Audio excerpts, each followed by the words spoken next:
Ikaw, hinoy akong isod na mo imo.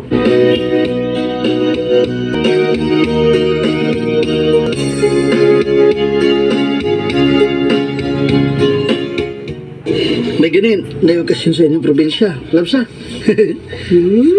Kahipaw na ko ng tunuhan, love.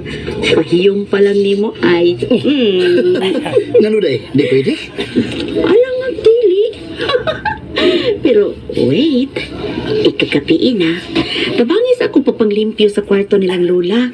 Human akong kwarto. And relax gamay. And your wish is my command.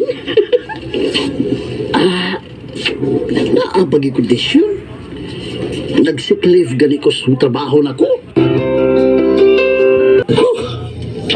Kakutas sa labaso ay. Ano, wa mo lang ni renovating inyong bahay, uy. Gimo na lang din ang tiles na ba? Oh, kraan king kahoy, oh. Uy. Love. Love. Na ako'y gipasa diri. Ay, unsa man na. Mauna. Kay di na ka maminaw na ko. Oh my! Uy, ano day? Kaysa mo lang ang mga swat.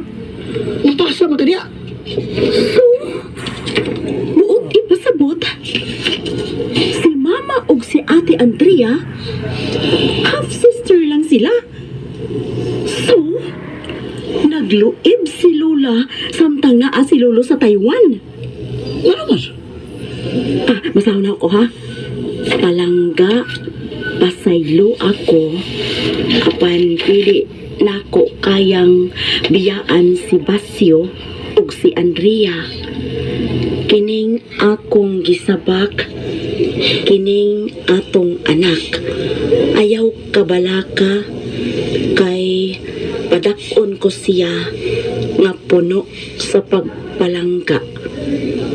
Uy, unsa ni? Pagpalangga? Agoy tiwasog ba sabi?